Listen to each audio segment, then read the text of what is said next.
Once upon a time, there was a big, secret world hidden in the oceans. Today, I'm going to tell you a wonderful story about singing dolphins, jellyfish, and a little mermaid named Aria. Aria lived in a beautiful and magical kingdom under the sea. The kingdom was full of colorful coral reefs and shiny seashells. Every corner was like a treasure waiting to be discovered. Aria loved swimming with dolphins and playing with seahorses. Those were her happiest moments. Aria had a big family. She had 5 older sisters. They were all different and special. They all loved to sing and dance. They always had fun at their underwater parties. Every night they would put on a concert for the fish. It was so much fun. The fish always looked forward to these concerts. One day, Aria found a treasure chest that belonged to humans. The chest was full of amazing things: a hairbrush, a silver spoon, and more. And there was a picture book. The book had pictures of the human world. Aria was very curious about the human world. She wanted to know what it was like up there. "I wish I could see the world above the waves," she whispered to her fish friend Bubbles. Bubbles smiled at her encouragingly. Bubbles blew a string of bubbles. "The human world is dangerous for mermaids," he warned. "You shouldn't want to go there." But Aria couldn't stop thinking about it. She wanted to walk on land and dance under the stars. She wanted to see what the world beyond the ocean was like. One day, Aria saw a handsome prince on a ship. The prince had kind eyes and a warm smile. Aria thought he was the most wonderful thing she had ever seen. "I have to find a way to meet him," she decided. She swam to the surface and looked at the stars. "Please let me be human, even just for a little while," she wished. Suddenly, a voice boomed from the depths. "Do you really want to be human, little mermaid?" A scary sea witch, whose hair was made of octopus tentacles, appeared before her. Aria was scared, but she knew this was her chance. "Yes, I do," she said. "I want to experience the human world." The sea witch chuckled. "I can help you, but it will come at a price. I can give you legs, but it will feel like you're walking on sharp knives. And if the prince marries someone else, you'll turn into sea foam." Aria knew it was a big risk, but she was determined. "I'm willing to take that risk," she said bravely. The sea witch gave Aria a magic potion. "Drink this," she cackled, "but I warn you, you'll never be able to speak or sing again." Aria drank the potion, and with a flash of light, she had legs, but every step she took felt like fire. The prince found Aria on the beach. He was immediately captivated by her beauty and kind eyes. He helped her and took her to his castle, where Aria was dressed in silken gowns and jewels. Aria loved exploring the human world. She went to grand balls, ate delicious food, and learned new dances. Even though her feet hurt, she danced with the prince every night.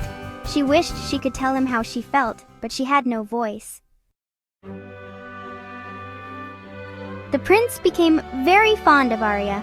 He loved her sweet smile and gentle spirit. But her silence puzzled him. He wished he could talk to her. One day, the prince's mother arranged for him to meet a princess from a neighboring kingdom. The princess was beautiful and kind, and she loved to sing. The prince was enchanted by her voice.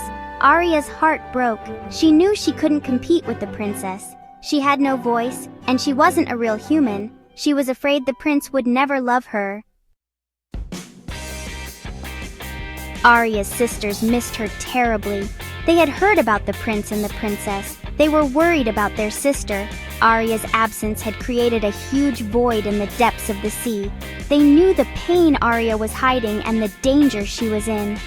One night, they swam to the surface. Under the moonlight, they decided to make a plan for Aria's rescue. They found the sea witch and made a deal to get Aria's voice back. The witch was dangerous and cunning, but the sisters were determined. They gave the sea witch their beautiful long hair in exchange for a magic seashell. They brought the seashell to Aria. This sacrifice could change Aria's fate. "You have to sing for the prince," they said. "This is Aria's only hope. It's the only way to break the spell and find happiness."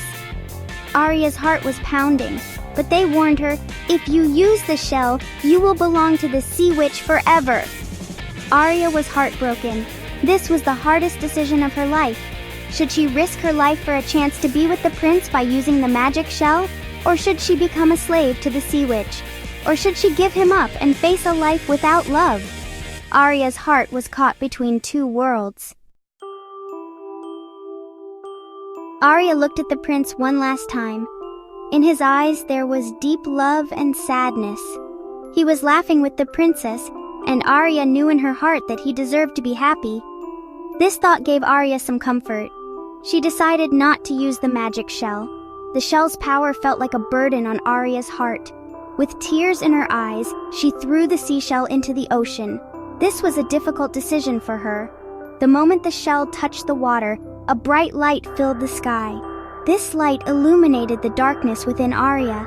When the light faded, Aria was surrounded by hundreds of mermaids. They were all looking at her with loving eyes. They were beautiful creatures made of light, and they welcomed Aria with open arms.